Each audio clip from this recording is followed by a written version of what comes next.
بسم اللہ الرحمن الرحیم۔ محترم حضرات، آپ احباب کے سامنے میں نے ابھی نفس کے متعلق کچھ گزارشات پیش کی ہیں۔ اسی طرح ہم جو ہیں نفس کے متعلق گفتگو کو جاری رکھے ہوئے ہیں، اور اس کی جو صورتحال ہے اس کو سمجھنے کی مثالوں کے ذریعے کوشش کرتے ہیں۔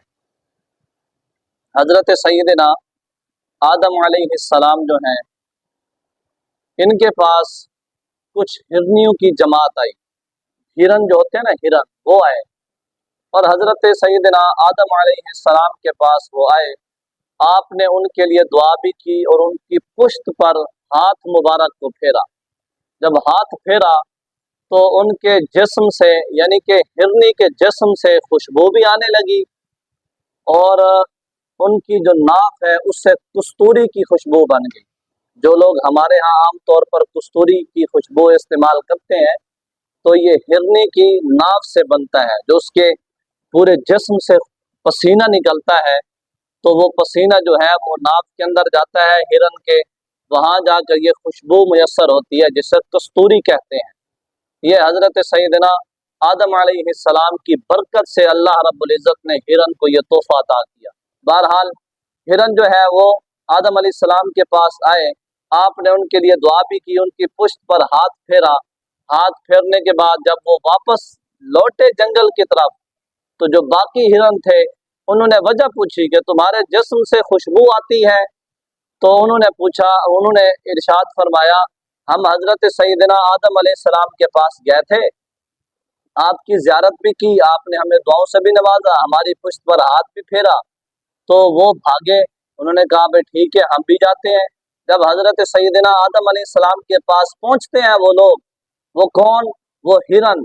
جب پہنچے تو آپ نے ان کے لیے دعا بھی کی اور آپ نے ان پر ہاتھ بھی پھیرا۔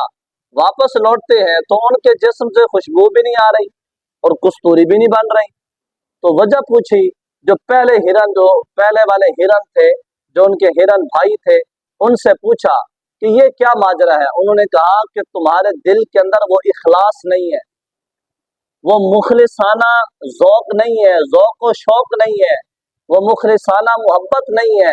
تم گئے تھے فقط اس لیے کہ تم حضرت سیدنا آدم علیہ السلام سے ہاتھ پھراؤ گے تو ہاتھ کی برکت سے تمہارے جسم سے خوشبو بھی آئے گی اور کستوری کی خوشبو بھی بنے گی۔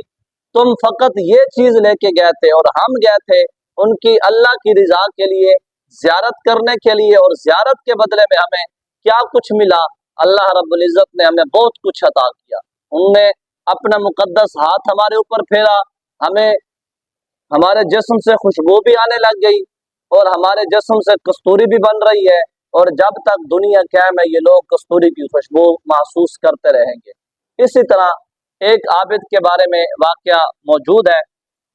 وہ عابد جو ہے اپنے گھر سے نکلتا ہے آری لے کر، کہتا ہے کہ فلاں علاقے کے اندر یا فلاں بستی کے اندر ایک درخت ہے، لوگ اس کی پوجا کرتے ہیں۔